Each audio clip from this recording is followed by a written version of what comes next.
This is our deep dive digital discussion, the YouTube Makers Masterclass. My name's Maddie, and I'm going to be hosting the panel and also introducing you to all of our YouTube creators who are here today.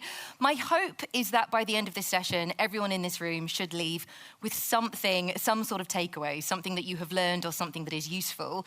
But I do want to make sure that we are talking, we know who we're talking to. So if you can just bear with me. By show of hands, who here is about to or wants to launch a YouTube channel or is at the very beginning of that journey? So hands up if that's the case for you. Okay, great. And thank you. And now hands up if you are already involved in a YouTube channel and you have been running it for, let's say, 3+ years and you want to know some more information. Amazing. And hands up if you just want to know more about YouTube and you don't really know the space at all and so you want some more information. Okay, great. All right, thank you, that's really helpful. Something else that would be useful to know, again, by show of hands, if I was to say, hands up, if you feel like you understand what it means to mark a video as made for kids and what that means for the creator at the point of upload. So hands up if you feel like you understand what that means. Okay, and then hands up if you're like, what on earth is that? Okay, great. Okay, that's thank you so much, that's very helpful. The way this session is going to run, first of all, you're going to meet Myra, who is one of the YouTube people who has been working on something called the Launchpad, which has been an online program, an 8-week initiative that has been offering support and network and some training for up-and-coming creators, people specifically making YouTube Kids channels. Then we'll introduce you to all of the creators here, we'll have a discussion and leave plenty of time for questions. So with that in mind, please, can you give a round of applause for Myra from the YouTube Kids Launchpad.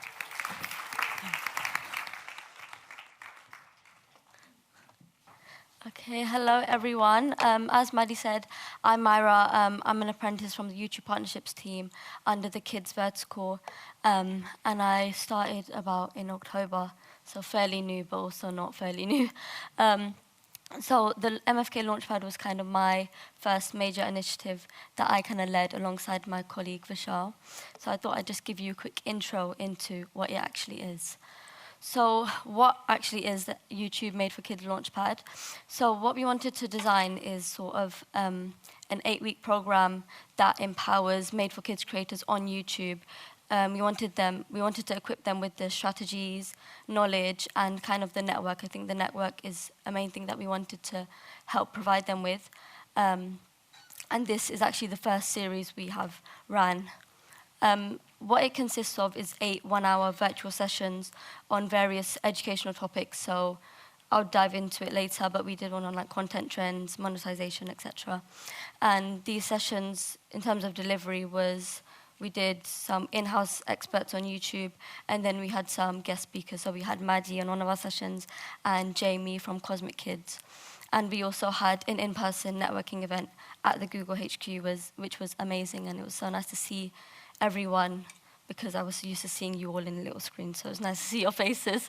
In terms of participants, we selected 130 roundabout high-quality Made for Kids creators, and then in terms of they were from Germany, Italy, Spain, France, and the UK. Hopefully, I haven't missed anyone. And then in terms of participation, there was an average of 100 that attended each virtual session, so a good turnout, and we've had no complaints, touch wood. In terms of content, I won't go through all of them, but we had, as I said, content trends, monetization, we had guest speakers, thumbnails, packaging. How we curated the sort of agenda was that we asked beforehand, before the Launchpad, we asked the participants what they would like to see, what topics they think would be beneficial for them. So that's kind of how this list came to be, and obviously we had some sort of input into it. So in terms of the benefits of the Launchpad, we've allowed all participating channels, we've submitted them for inclusion into the YouTube Kids app, so great for visibility. And then also channels that were eligible, we activated them for the initial rollout of the MFK shopping sort of new thing that we've announced. And then more generally, there's just the opportunity to join a supportive, lovely bunch of people. There was an in-person event that I mentioned, which was lovely. And also there's a WhatsApp group, which is nice to have beyond the Launchpad also, so they can keep in contact keep the relationships, which is a crucial bit of the Launchpad that we want to maintain. I've heard the WhatsApp group is popping off, as the kids say, but I'm not in it, so I've got a bit of FOMO, but it's okay. And then there's also a chance to attend amazing events like CMC, and also access to YouTube Kids Trends Insights that we give to them every 6 months, I think it comes out. So this is just some feedback quotes we've received so far. I won't read it out, but you can see that such lovely things that we get to read, and we're just glad that the Launchpad is delivering what we wanted it to deliver, and people are implementing our suggestions and is having the impact we wanted it to have. So in terms of next steps for the legacy, if you want, for our Launchpad, so for this cohort, we're going to keep on supporting them. We'll have biannual sessions featuring like the YouTube Kids trends that I mentioned, and then just sharing learnings, sharing advice, challenges, just kind of catch up. And then in terms of expansion, we want to expand the Launchpad to other geographies, so North America, Latin America, and Asia. And then also just running the EMEA Launchpad again next year, which you can register your interest on the next slide with these handy-dandy QR codes. This one is more general, just to learn more about YouTube Kids. And then this one is to submit your interest in future Launchpads, which is just a simple form. Yeah, I'll leave it on for a bit. Smile, say cheese. Yeah, I'll leave it on there for a bit, but then that's it from me. Then I'll hand over. Thank you so much, Maya, for telling us about that. So yeah, do scan the QR code if you're interested in taking part in the programme. So before I allow all of the creators to introduce themselves and the channel, I just wanted to let you know that everybody here, they are running Made for Kids channels. So these are channels whereby almost every single video is being marked as made for kids. It's a little tick box that you check it before you upload a video, and this it creates it puts limitations on the video to some extent.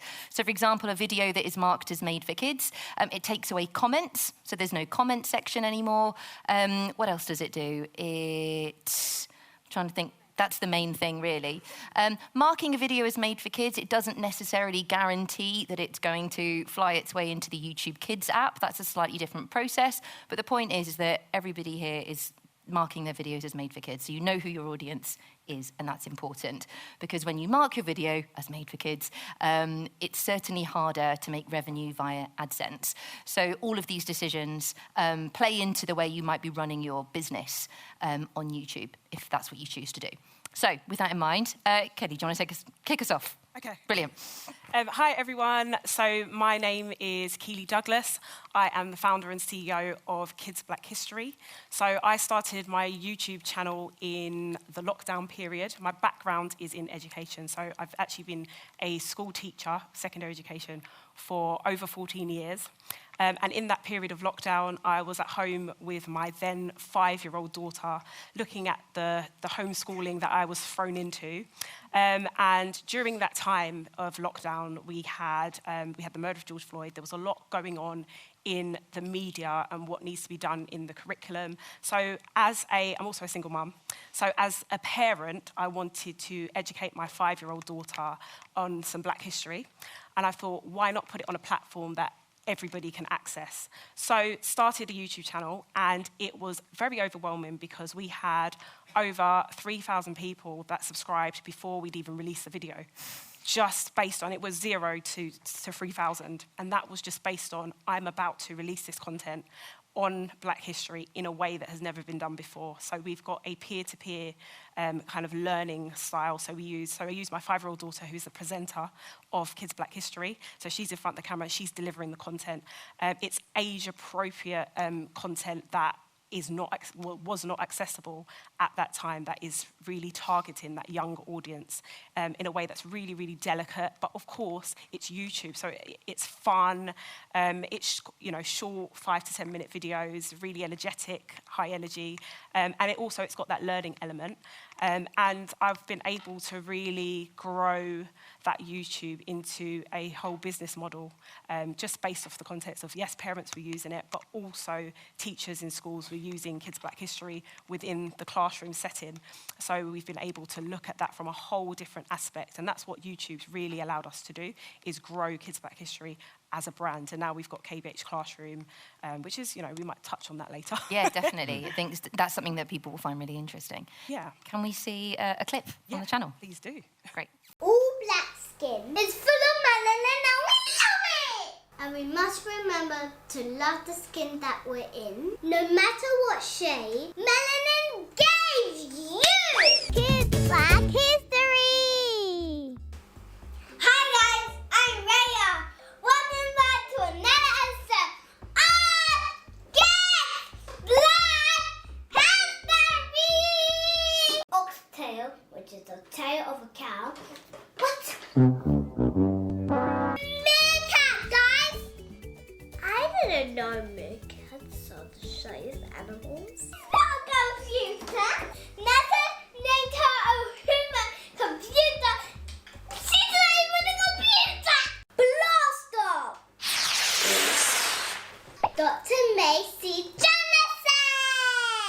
She's the first black woman in space. He actually studied and me sing. Guys, you need to wear a headscarf or a bonnet, just like this.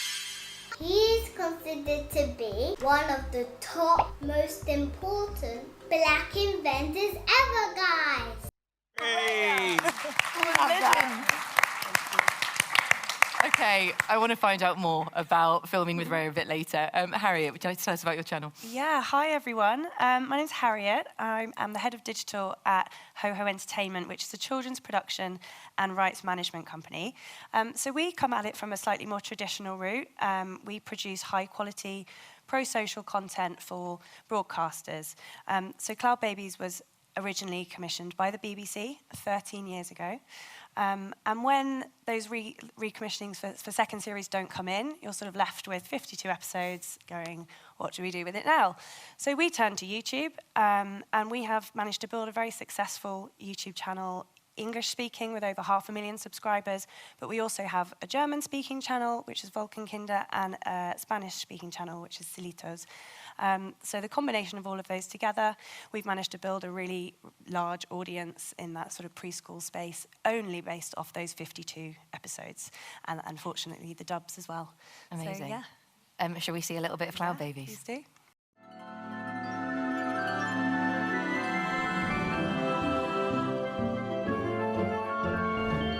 Who polishes the slabs? Wipes the cobwebs from the moon?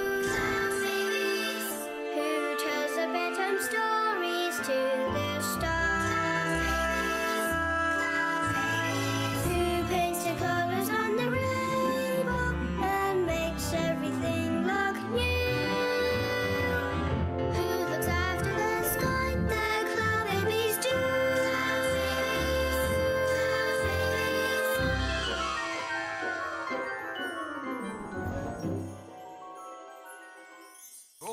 All of that off 52 episodes. Yep. Great. I'm really excited to find out how you've managed that one. Okay, Alex from Silly School Education. Hello, my name's Alex Heighton. I run Silly School Education with my wife. She's a teacher, I'm a musician.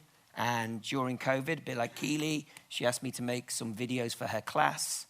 And I did. And we put them on YouTube because we didn't know what else to do with them.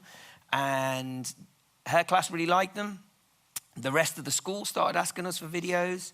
Went back and looked at YouTube a few months later. I was like, wow, 2,000 people have watched this. Went a couple of months later, it was like, wow, 20,000 people have watched it. And now it's a business that we run where we basically aimed at teachers and primary school teachers, basically. So from 5 to 11. And now it's had like 45 million views and all kinds of 85,000 subscribers. And we didn't really know how we did it until we started coming to these MFK things and talking about the analytics and what we've done. So that's us. That's what we do. Brilliant. Let's see the video. A pronoun is a word that replaces a noun. A pronoun is a word that replaces a noun. You or I or it or she. I went to the zoo. A cow went moo. A ghost said boo. So I ran to the loo. Ooh, ooh, ooh, ooh, ooh, ooh, ooh, ooh, ooh, ooh, ooh. 5, 10, 15, 20, 25, 30, 35, 40, 45, 50, 55, 60. Fly, fly, fly like a bird, bark like a dog. Stand on your tiptoes, go for a jog. It's time to wake up, wake up. Jump, jump, jump, jump, jump, jump, jump, jump, clap, clap, clap, clap, clap, clap, clap, clap, hop, hop, hop, hop, hop, hop, hop, hop, flap, flap, flap, flap, flap, flap, flap, flap, fly like a bird, bark like a dog, stand on your tiptoes, go for a jog. It's time to wake up, wake up. Is that your voice? Yeah. Wow, future pop star, amazing. And take us away, Jo. Hi guys. First of all, I just want to say that actually I'm from the education sector, which is really boring, and I just wanted to say that today is a hoot, and there is a party from 9 o'clock, 10 o'clock actually, on a school night. On a school night. Hi there. So my name is Jo, and I grew up, I was 4 years old, and my mum and dad separated. And despite the arguments and things like that, I knew that both my mum and my dad loved me and my sister very much, but I always grew up feeling not quite good enough. And that happened for quite a few years. I felt like I didn't fit in. I didn't feel as if I was smart enough, clever enough, I had the right people. And eventually in life, I found out that actually I wanted to help children and young people just to feel that they are good enough.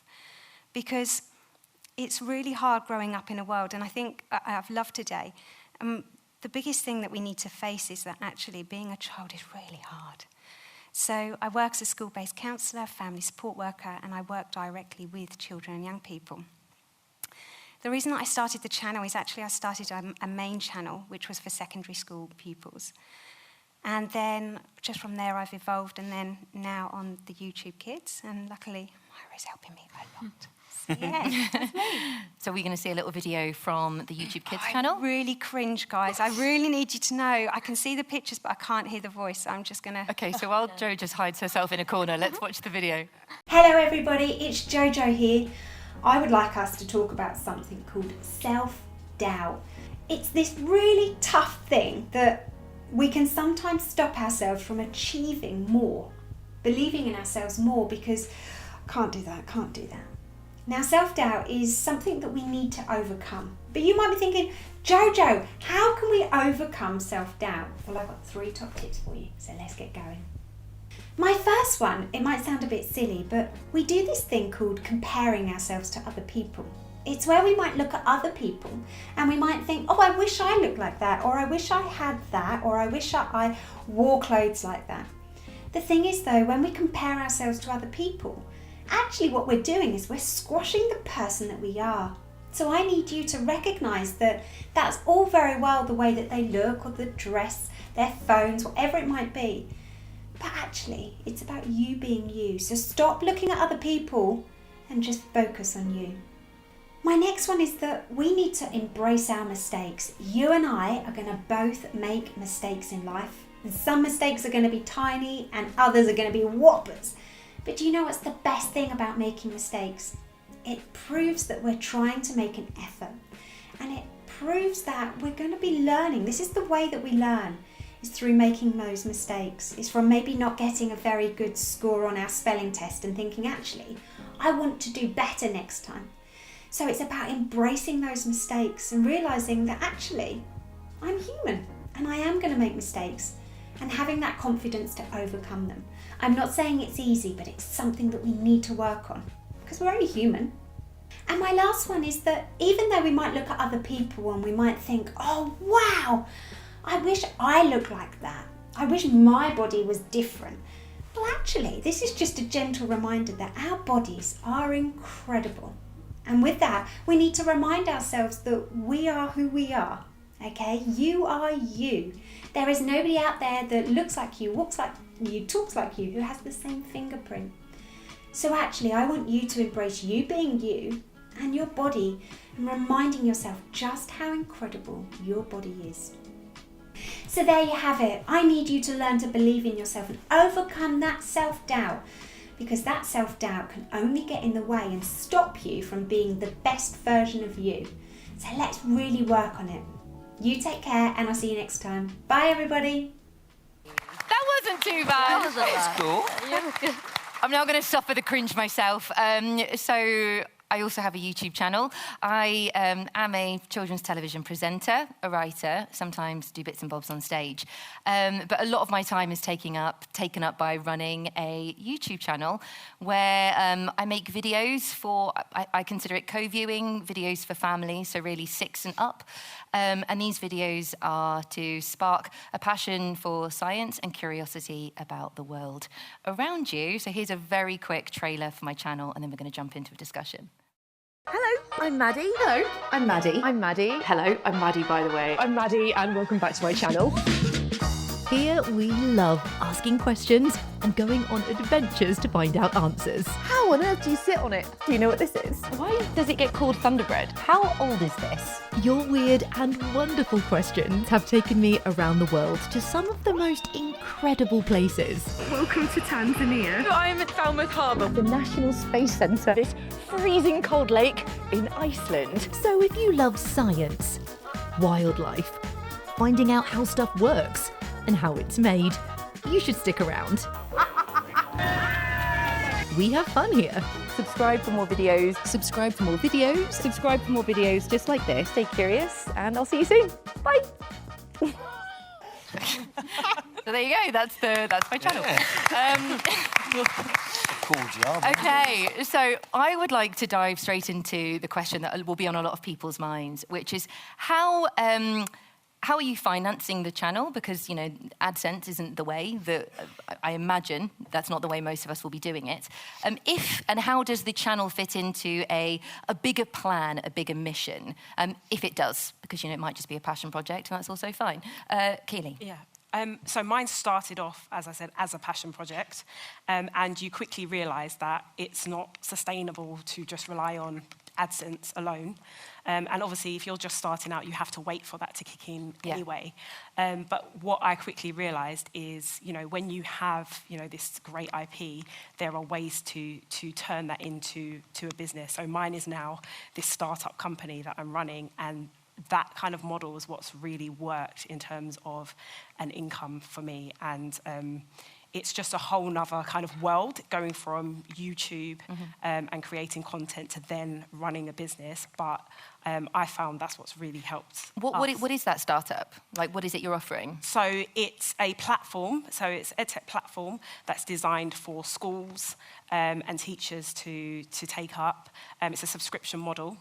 So I've had to work with, you know, someone in tech. So I've got a CTO that works with me that's developed this platform from the ground up. So you've got to find, obviously, people that are passionate in what you're going to create. And we've built this platform, and on that content, it is kind of a little bit like what we have on YouTube, but designed specifically for classrooms. So coming from that education background, I know exactly what teachers are looking for in the classroom.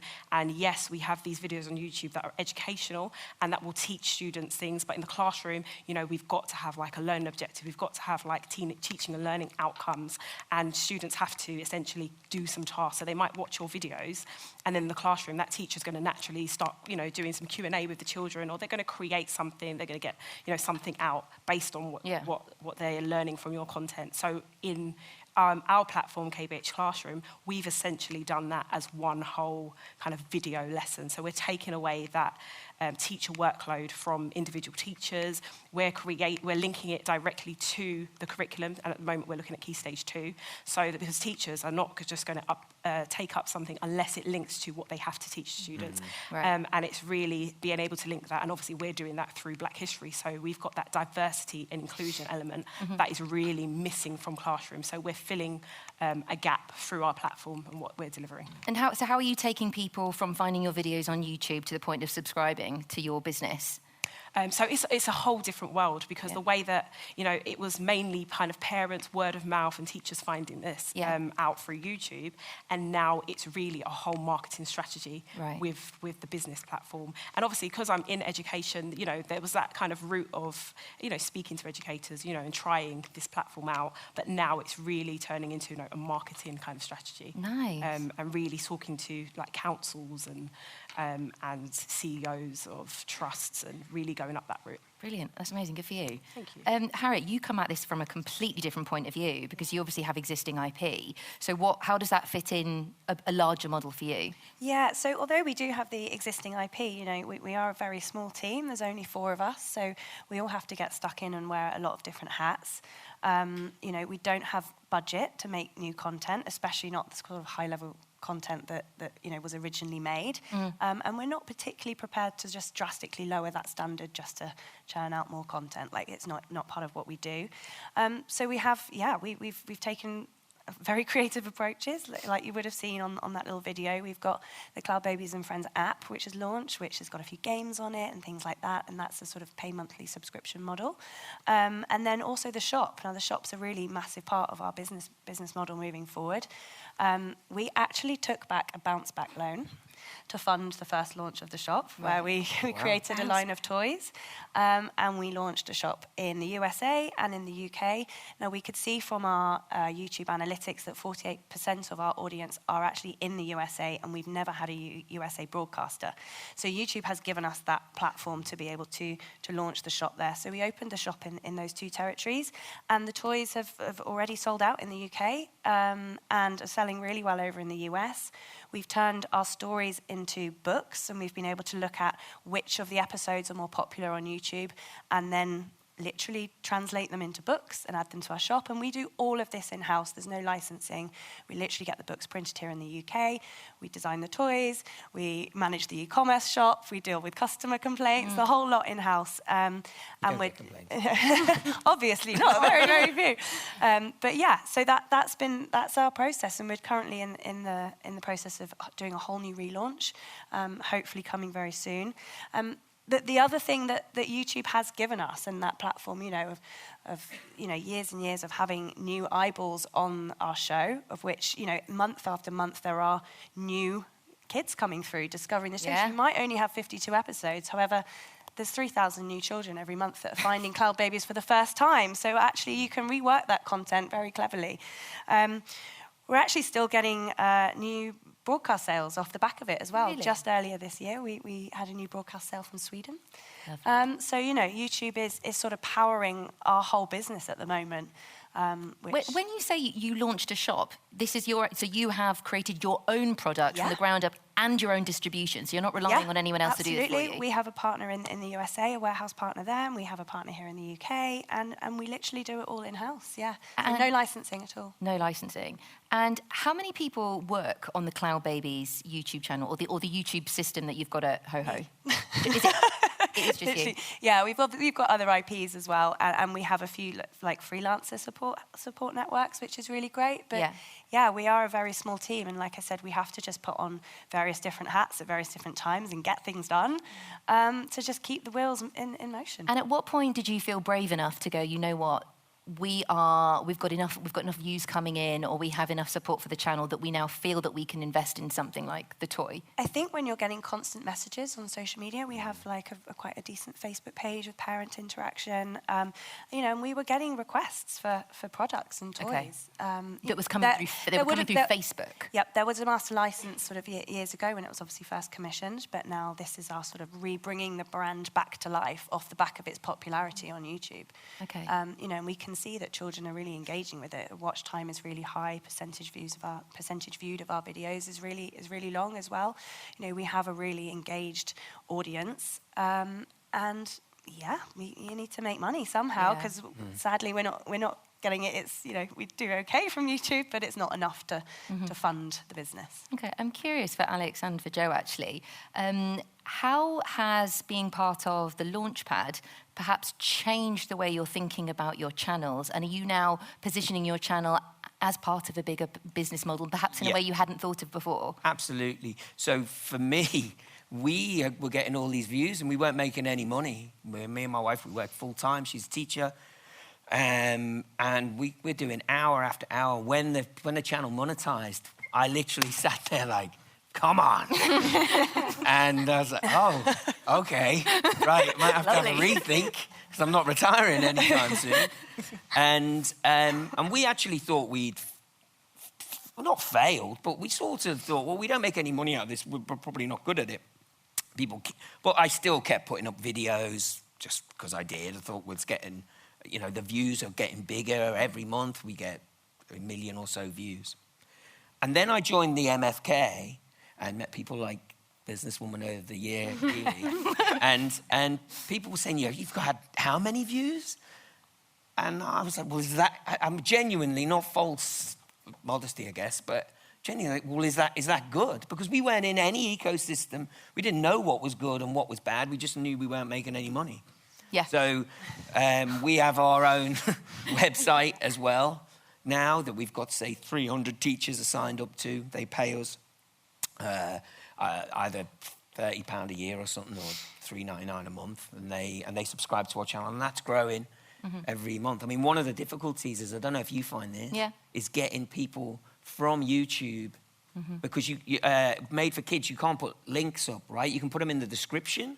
Yeah, so that's when I mentioned earlier, when you tick a video as Made for Kids, you lose comments, but there are also some other things you lose, like you don't have an end card, which is when you get to the end of a YouTube video, which, let's be honest, very few people watch the end of a YouTube video anyway, but that's where you can perhaps link to other videos, that you can suggest other videos that people might want to watch, but you lose some of those things because you're not supposed to be, well, it's not right to target children. And that link that comes up on the video, on a lot of videos, it comes up, say, you can choose when the link comes up, but for Made for Kids, you can't put any links in at all. So you have to work out a strategy how you're going to get those people from YouTube to wherever you want them to go. And loads of people do that really successfully, and I'm finding that out now, so we're on that journey right now. Do you have a plan? Or is that just something you're... Yeah, is there a way you're thinking you might do that?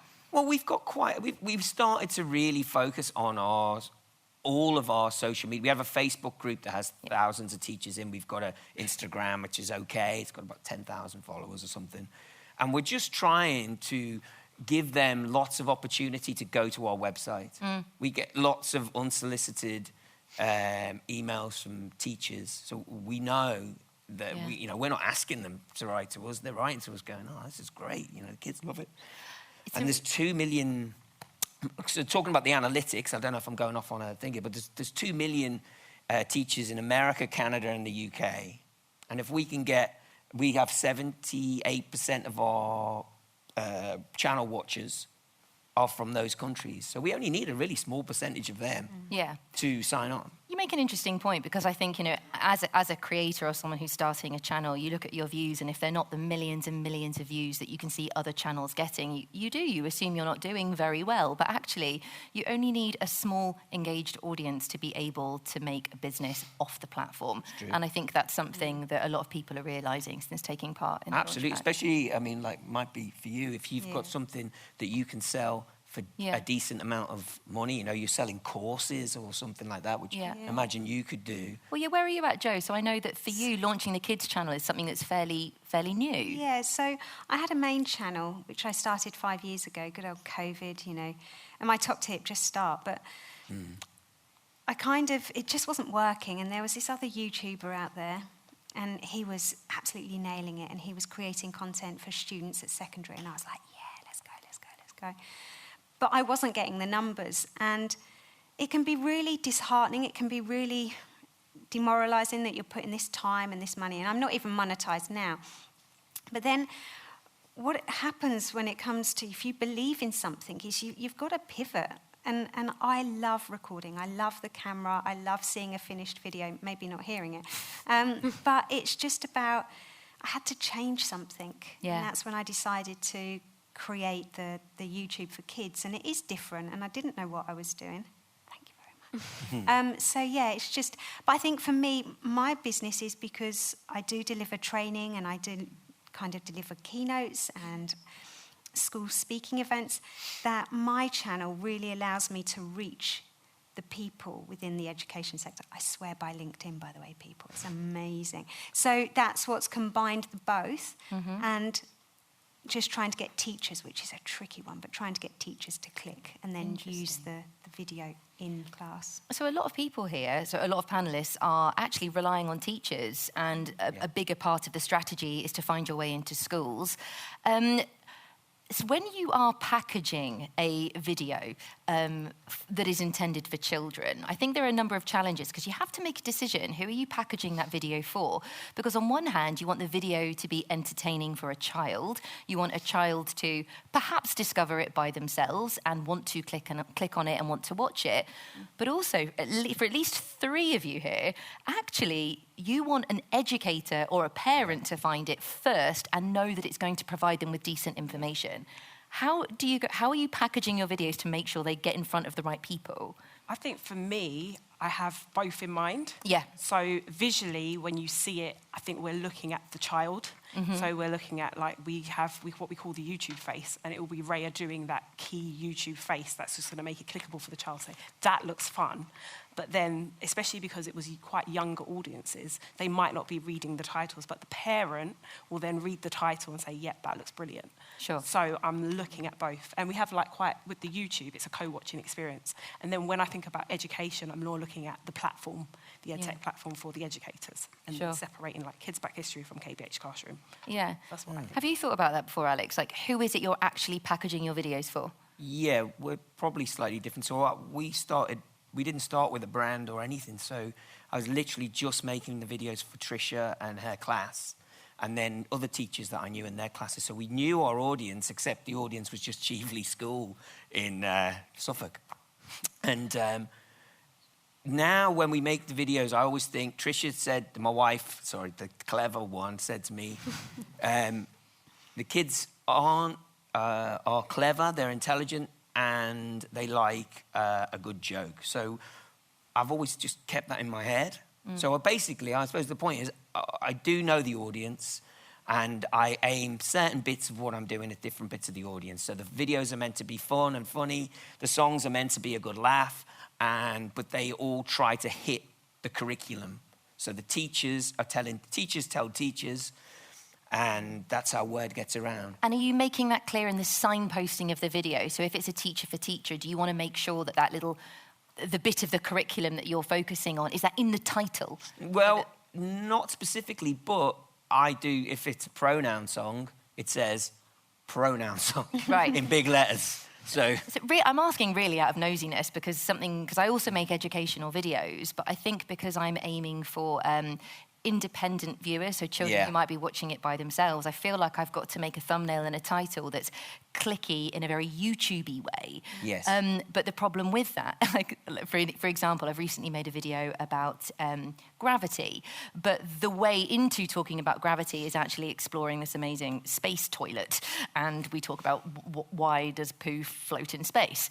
So the clicky YouTube title is floating space poo. Yeah. But obviously that doesn't tell a teacher that this is going to be great fun to use in the classroom. So that's a choice you have to make. Yes. And you've definitely gone down the educator route of packaging. Because that's probably, I'm guessing, you might get loads of people click that. Yeah. If you're aiming at teachers, they're well, they don't even know. So teachers don't find my channel. So that's oh, really? Not unless they... Not through the algorithm anyway. Oh, that's interesting. Yeah. But that's a choice. It's a choice you make, right? Who are you packaging your videos for? For Cloud Babies, this is very different, because you're not aiming at teachers, you're aiming at parents. Definitely at parents. So, I mean, I think it's just emphasis on, the importance of a good keyword and a strong thumbnail, like a good title. If your stories are aimed for preschoolers, bedtime stories, make the thumbnail sleepy, like use sleepy colours. Maybe even put a picture of like a child in bed, or an image, to sell what's within your video. And then also remember that if it's preschool age children your video is for, then probably the decision maker is going to be the parent clicking on it. So you want to sell your video to the parent, but then still make it look visually appealing, I suppose, to the younger audience. There's a trend with animation for preschoolers to put the length of time of the video on the thumbnail. Who are you doing that for and why? I would say that's, I mean, nobody really knows, but I would, welcome to YouTube. I know. But it's definitely for the parents, you know, I think like longer content is doing better at the moment. Like YouTube seems to be really supporting watch time.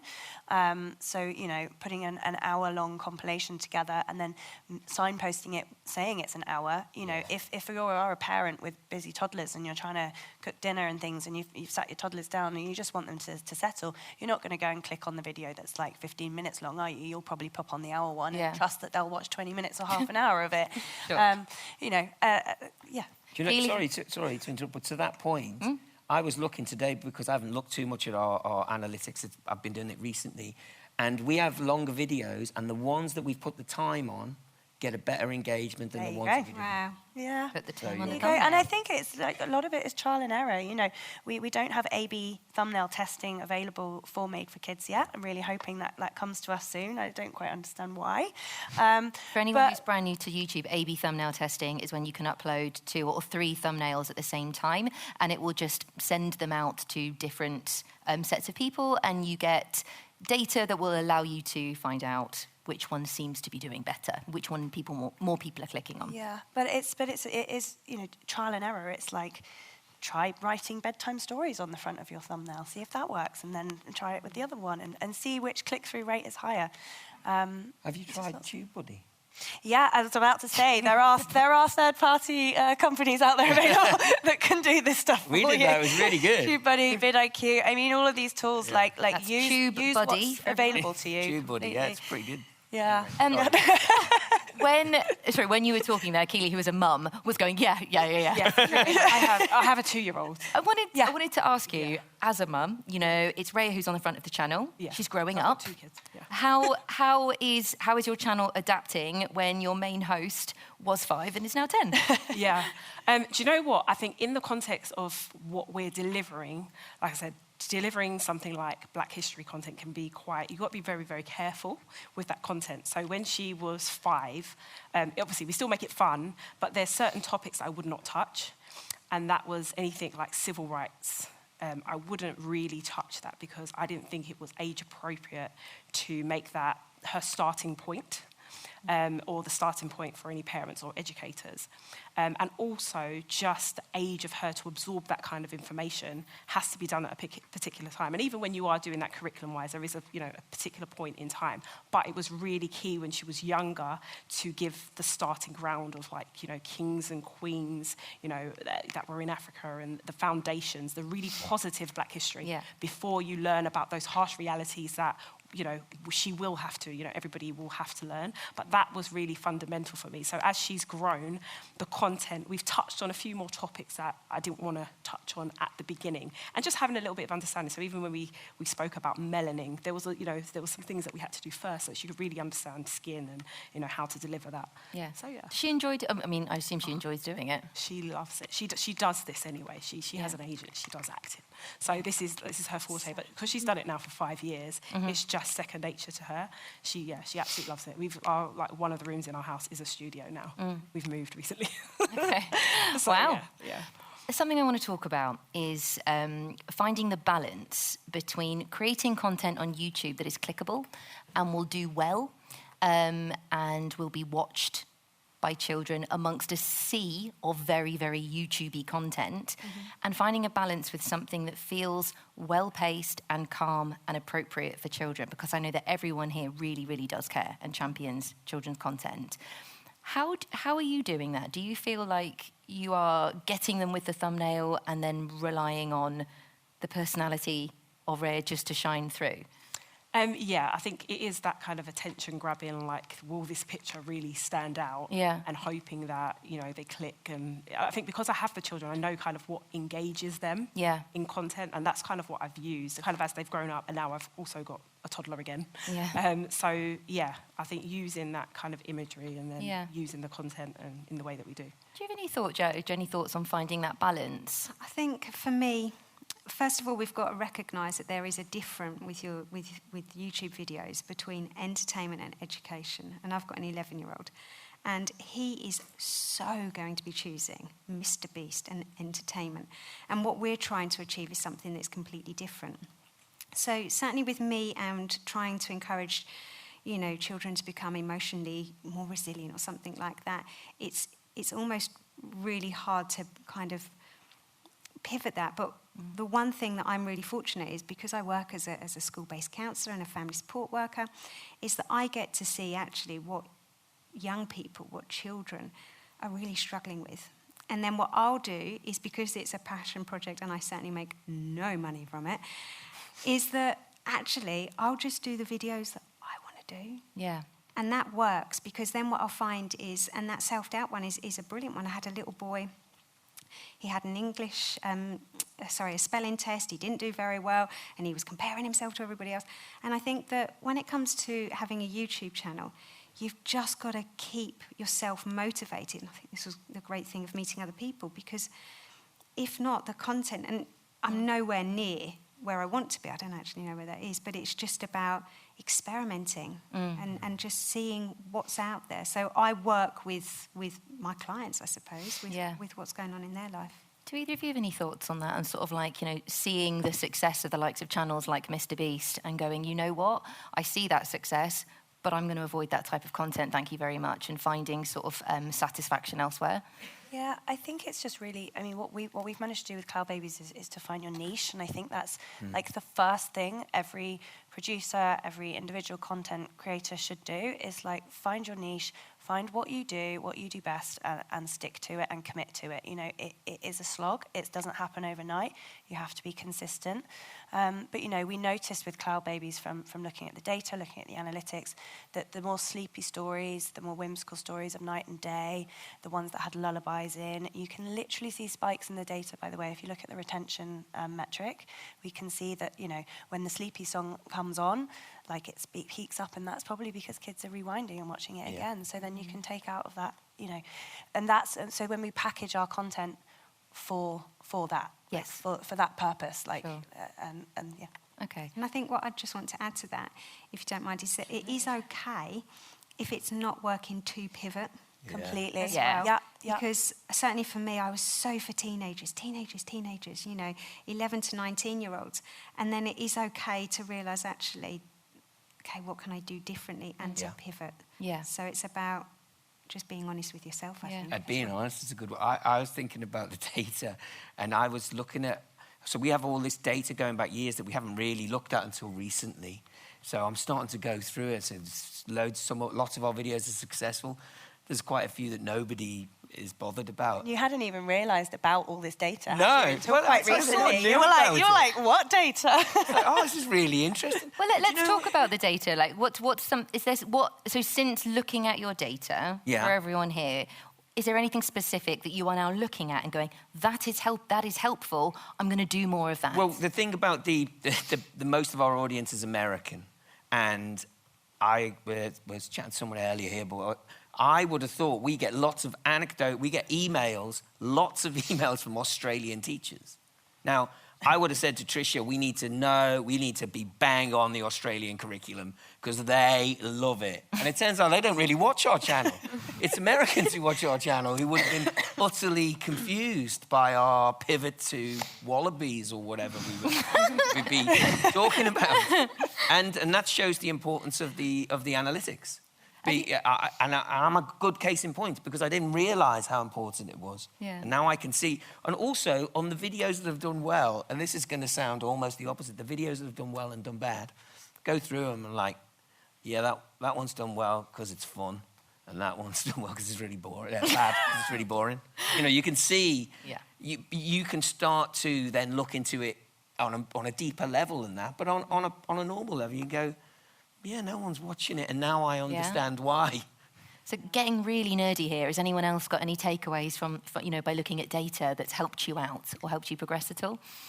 I mean, it's massively helped us with our whole business model and our whole business plan. You know, seeing the geography of where our viewers are. You know, it fully helped us make that informed decision to start a shop in the USA. And like I said, we never had a broadcast partner there. We technically shouldn't have audience there. What about your German Is that the same? Were you doing the German? Yeah, so we haven't released the German you haven't done shop yet, but it's on the cards. But did you choose to do that because of the data, or did you just choose to do it? We were lucky because we're a production company and we have broadcast partners. We were lucky enough to have the dubs. I must say, we are in a privileged position to have that. But actually, on that note with dubs, I think it's worth mentioning, like, if you haven't heard of it yet or if you haven't tried it, there's a new feature called MLA, which is the multi-language audio, which you can use, which is where you have an English original track running, which is your video, and then you basically put different language audios over the top as audio layers. And then what YouTube will do is it will serve that video to the person wherever they are in the world. So what we've started doing with like the English channel is we put a Spanish and German audio on top, and then if you happen to be in Germany, you will be served the video from the English channel, but in German. And what it has done is it has just completely catapulted our reach, our views.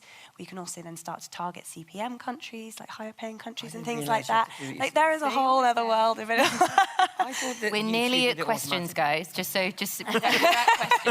So do you want to give? But just before we do move to the questions, I'd like is there? Can everybody give us maybe one thing or a takeaway that people have learned from the Launchpad, or something that's been very, very valuable, which would be helpful for people in the room? Is it? I think for me, it's opportunity. Yeah. So even being here today with you guys and meeting people that I would not be in the room with, having not been on the Launchpad. So I really take that away.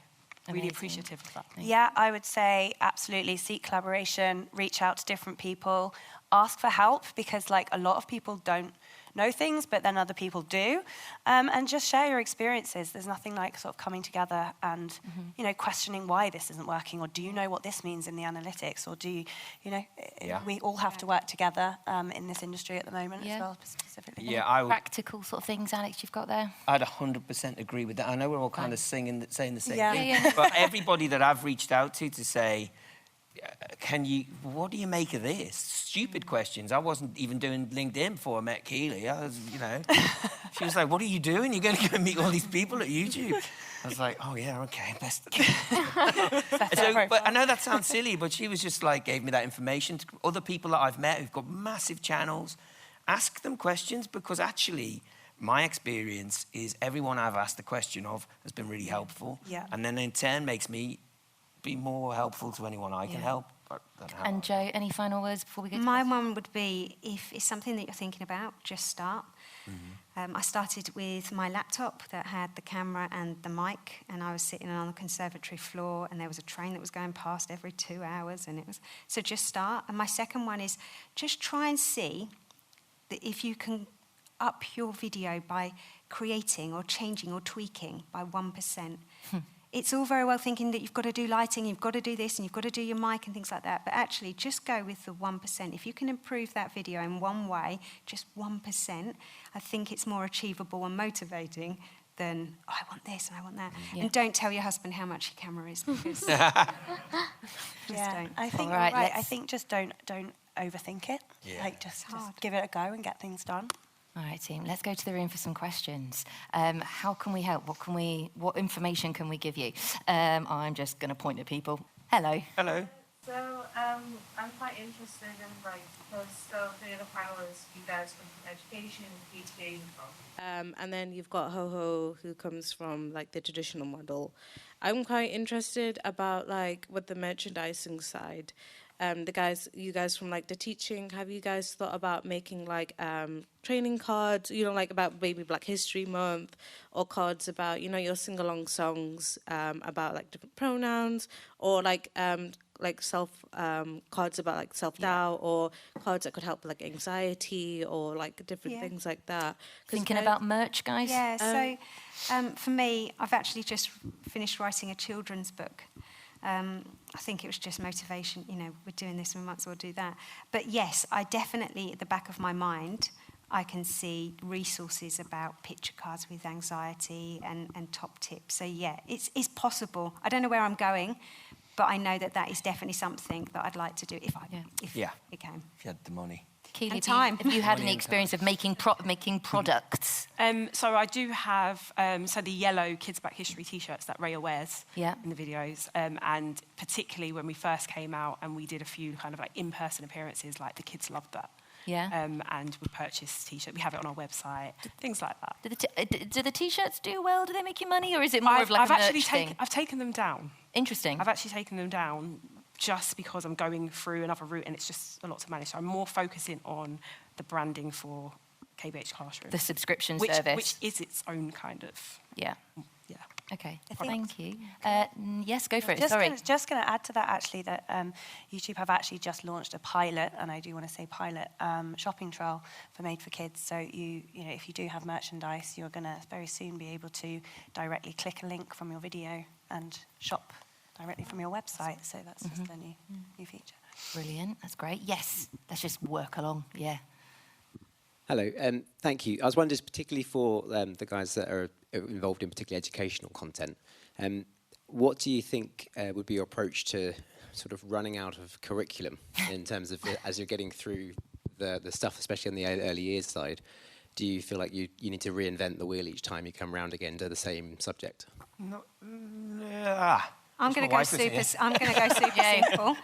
And for me, I will never run out of content. No. So a couple of weeks ago, I had 3 children. One was 6, who was worrying about World War III and how it was going to happen, and he was 6. So I genuinely think that I will never run out of content because I can just go again as well. So. And you can repackage the same things in many different ways as well, which doesn't mean that you're repeating yourself, but you're just giving teachers, in our case, we're giving teachers different ways to approach the same subject. So I would imagine it would take a long time for the way we work, at least, for us to Also, seasonality is so massive when it comes to YouTube Kids content as well. So even if you're just teaching kids how to count to 10, you know, you can do that at Easter, Halloween, Christmas. In each time you do it differently in a way that feels right for that season.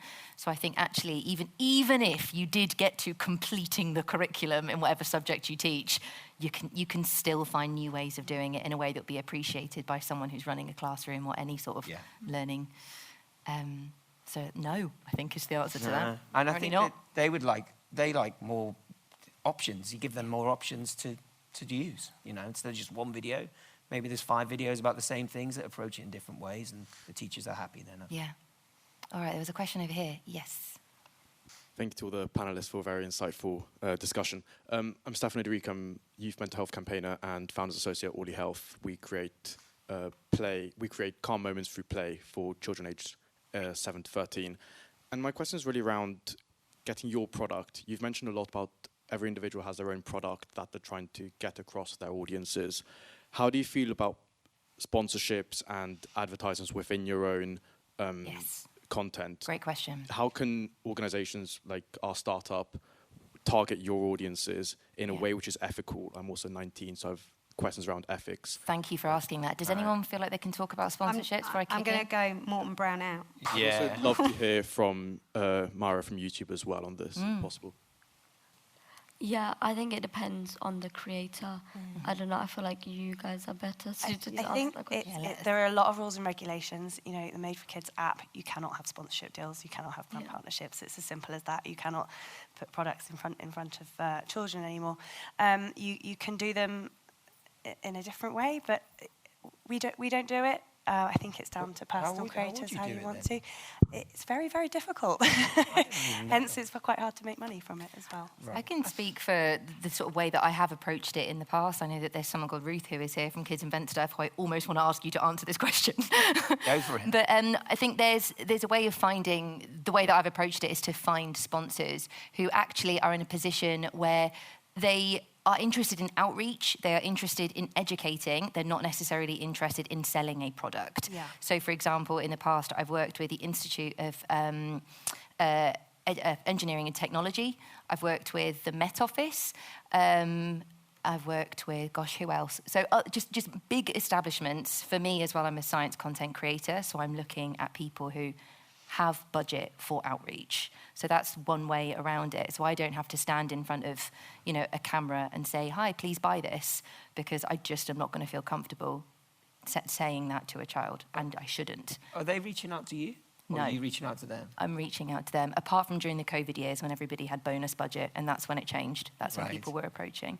But you should chat to Ruth, who's there, she's going to put her hand up, about creative sponsorship, because Ruth's very, very good at finding the people who are willing to who are willing to sponsor kids' content in a way that isn't icky and salesy. Yeah, and you do have to market as well, which is You the other do, thing. yeah. You do have to say, there is like product placement or whatever, but as I said, it will not show up on the kids app if you do that.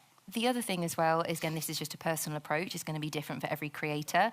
But back in the day when I was selling T-shirts that were they were merch T-shirts as part of a branded show I was making on my channel at the time, I made a point to put it right at the end of the video, and I would always address the parents. And this isn't an ideal situation, but I would say, hi, for any parents watching, any grown-ups, just want to say there are some links below you might want to click on.